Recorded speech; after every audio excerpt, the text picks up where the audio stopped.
one thing that we say consistently is you have to be able to lead yourself before you can effectively lead others. And so when we talk about that, like, how do you show up?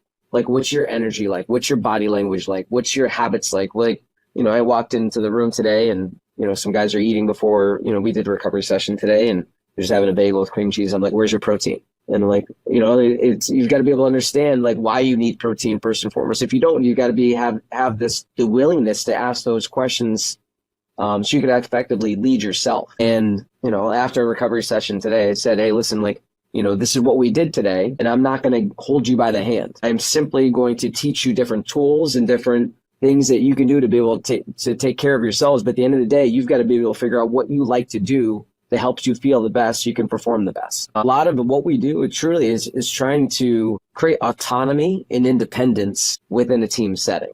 And so a lot of that comes down to, like I said before, like getting them to understand how to lead themselves. So how do you lead yourself? We talked about some ways that, like, how do you walk in the gym? What's your energy when you walk into the gym?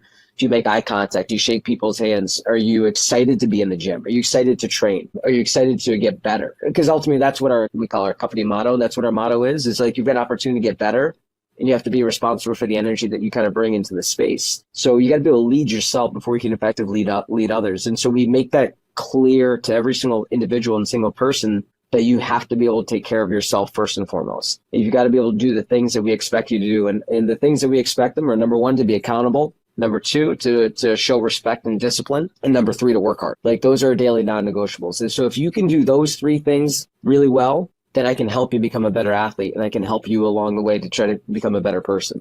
But those are the three things. If you struggle with your accountability, you struggle with your respect, and you struggle with your work ethic, and we have to spend more time coaching that, then it's not going to be good. And so we've got to be able to get through their heads first and foremost. So those are the things that you need to work on. And we can do those, and I can help you become a better athlete. We can get you stronger. We can get you faster. We can get you in better shape. And ultimately, what we're trying to do is get them prepared for when they practice, so they can practice together. So I don't know if this is making any kind of coherent sense, but a lot of it comes down to getting them to understand that they are in control of their own journey. They're in control of their career. They're in control of their season. And ultimately, when you break it down to the micro level, they're in control of their training session. They're in control of their practice. Obviously, a coach is going to dictate what they're going to do on a certain day, or I'm going to dictate what they're going to do within a gym session. But they have to be able to show up with those non-negotiables to maximize the effectiveness of that session.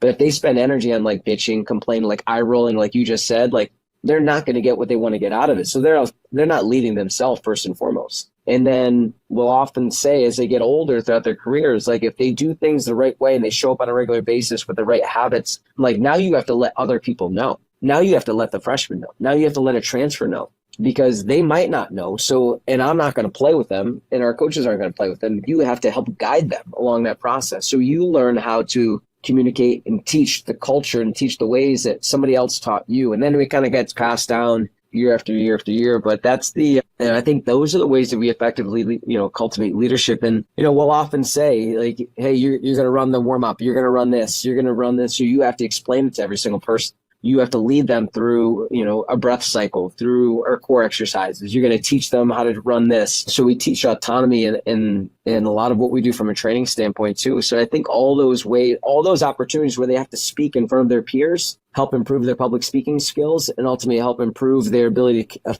communicate effectively, which is a large part of leadership too. It's not only just the actions, but it's the ability to communicate effectively too. So I think all those types of things that we do help build confidence, but I think it ultimately starts with getting them to understand that they are in full control of their body, their mind, and their spirit.